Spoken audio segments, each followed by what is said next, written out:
Hello friends, स्वागत है आपका। मैं आप लोगों को आज बहुत ही ज़रूरी एक इन्फॉर्मेशन देने वाली हूँ जो कि यूजीसी नेट और सेट एग्ज़ाम के लेकर है। ठीक है, और जो लोग पहली बार मतलब मेरे चैनल से जुड़े हैं, ठीक है, उन लोगों को जो है अपना धैर्य बनाकर रखना होगा और अब मेरे वीडियो को जो है लास्ट तक देखना होगा जल्दी। ठीक है, तो चलिए चलते हैं यूजीसी नेट एग्ज़ाम के ज़रूरी इन्फॉर्मेशन की तरफ। ठीक है, तो चलिए ये देखते हैं कि ये नेट एग्ज़ाम क्या है। ठीक है, ये नेट एग्ज़ाम और सेट एग्ज़ाम क्या है। नेट एग्ज़ाम जो है ये प्रोफेसर लेवल का एग्ज़ाम है। ठीक है, और सेट एग्ज़ाम भी प्रोफेसर लेवल का एग्ज़ाम ही है। ठीक है, लेकिन ये जो है ये नेट एग्ज़ाम जो है आपका सेंट्रल लेवल का है। ठीक है, और सेट एग्ज़ाम स्टेट लेवल का है। ठीक है, तो चलिए आगे चलते हैं।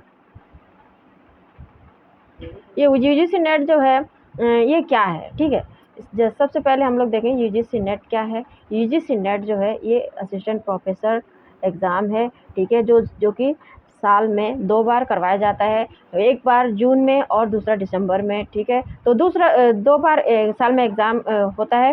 ठीक है, तो अगर आप लोग एग्ज़ाम देना चाहते हैं तो आप लोग मेरे चैनल के साथ जुड़े रहिए। ठीक है, और मैं आप लोगों को इसके रिगार्डिंग जो है आप लोगों को इन्फॉर्मेटिव वीडियो आप लोग को और भी बना कर दूँगी। और सिलेबस अगर आप हिंदी से अगर नेट करना चाहते हैं तो आप लोग मेरे चैनल से जुड़ सकते हैं, क्योंकि मैं आप लोगों को ये नेट यूजीसी नेट हिंदी की जो है पेपर टू हिंदी में जो है आप लोगों को एग्ज़ाम का प्रिपरेशन करवाती हूँ। ठीक है, तो आप लोग पहले देखते हैं कि क्वालिफ़िकेशन क्या चाहिए। ठीक है, इसमें क्वालिफ़िकेशन क्या चाहिए, क्वालिफ़िकेशन क्या होना चाहिए नेट में, ये जो है एमए होना चाहिए। एमए किस में होना चाहिए, जो कि किसी भी विषय से होना चाहिए। अगर किसी भी विषय में आप लोगों ने एमए किया हुआ है तो आप लोग उसके लिए एलिजिबल हैं। लेकिन आप लोगों को इसमें एक और शर्त है कि आप लोगों का जो है, अगर आप लोग जनरल कैटेगरी के हैं तो आप लोगों को जो है 55% जो है आप लोग का एग्ज़ाम में होना चाहिए। ठीक है, एमए में। और आप लोगों का जो है, अगर आप लोग एससी एसटी ओबीसी कैटेगरी से हैं तो आप लोगों को जो है 5% का जो है रिलैक्सेशन मिलता है। तो इसमें आप लोग और महिलाओं को भी रिलैक्सेशन उसमें मिलता है। ठीक है, और अगर आप लोग क्या बोलते हैं एग्ज़ाम क्लियर करने के बाद आगे क्या करें, ये आगे क्या करें इसको हम लोग बाद में देखेंगे। ठीक है, इसका हम लोग मैं इसका इन्फॉर्मेशन बाद में दूँगी। ठीक है, अब देखिए एग्ज़ाम का जो है सिलेबस क्या रहता है। ठीक है, और एग्ज़ाम के सिलेबस में क्या है, एग्ज़ाम के सिलेबस में जो है जिस विषय से आप लोगों ने एमए किया हुआ है, कोई सा विषय, जैसे कि मैंने हिंदी से किया हुआ है तो मेरा पेपर 2 जो है हिंदी है। ठीक है, तो एमए मेरा हिंदी है। और आप लोगों का जिस भी विषय से आप लोगों ने किया है, या फिर इकोनॉमिक्स हो, हिस्ट्री हो, जो भी हो, कॉमर्स हो, जो भी हो, आप लोगों का पेपर 2 उसी में रहेगा। और पेपर 1 जो है आप लोग सभी के लिए जो है समान रहता है। ठीक है, और ये आप लोगों को क्लियर करना भी ज़रूरी होता है। और पेपर 2 जो है आप लोगों का एमए जिस सब्जेक्ट में आप लोगों ने किया है उसी सब्जेक्ट से आप लोगों को पेपर 2 की तैयारी करना पड़ता है। ठीक है, अब देखें इसमें एग्ज़ाम में जो है क्वालिफाइंग मार्क्स कितना चाहिए। ठीक है, सॉरी, हाँ, कितना और कितना आप लोगों का जो है टोटल मार्क्स कितना है, देखिए 300। ठीक है, और 300 मार्क्स है।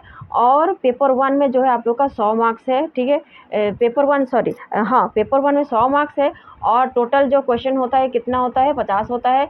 और सभी मतलब क्वेश्चन में मतलब 2 मार्क्स आपको मिलता है। ठीक है, एक क्वेश्चन के लिए आप लोगों को 2 मार्क्स मिलता है। और ये पेपर 2 जो है आप लोगों को 200 मार्क्स। ठीक है, इसमें आपका 200 मार्क्स रहता है।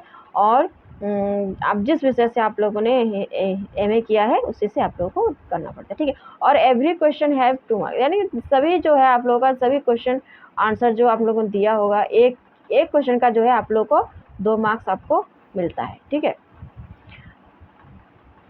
तो अभी आप लोग जो है अगर इसको करने के बाद जो है एग्ज़ाम अगर क्लियर कर लेते हैं। ठीक है, अब इसके बारे में हम लोग जानेंगे एग्ज़ाम क्लियर करने के बाद जो है आप लोग क्या कर सकते हैं। ठीक है, तो ये एग्ज़ाम क्लियर करने के बाद आप लोग क्या कर सकते हैं, आप कोई भी सभी कॉलेज में आप लोग असिस्टेंट प्रोफेसर के लिए अप्लाई कर सकते हैं। ठीक है, अगर नेट क्लियर हो गया तो।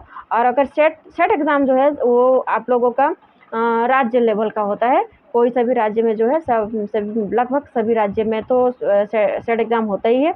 लेकिन कोई 2-4 ही है जिसमें नहीं होता है। ठीक है, नहीं तो सभी में जो है राज्य में होता है। ठीक है, तो आप लोगों का अगर सेट एग्ज़ाम भी जो है सेट एग्ज़ाम हर साल नहीं होता है, लेकिन बीच-बीच में कभी-कभी 2-4 साल में होता ही है, ठीक है? तो उसको भी नोटिफ़िकेशन मैं आप लोगों को दूँगी। आप लोग मेरे चैनल से जुड़े रहिए, ठीक है? और अगर आप लोगों को मेरा वीडियो इन्फॉर्मेटिव लगा होगा तो आप लोगों को आप लोग मुझे कमेंट कीजिए, ठीक है? कुछ भी आप लोगों को जो भी इन्फॉर्मेशन चाहिए, ठीक है? और मेरे वीडियो का जो है पीडीएफ भी लेने के लिए मेरे डिस्क्रिप्शन बॉक्स में जाकर आप लोग ले सकते हैं, मेरे चैनल पर विजिट करके या फिर मेरे टेलीग्राम चैनल से जुड़ करके, ठीक है? तब तक के लिए धन्यवाद। मेरे अगले वीडियो के इंतज़ार में रहिए। बहुत-बहुत धन्यवाद, ठीक है?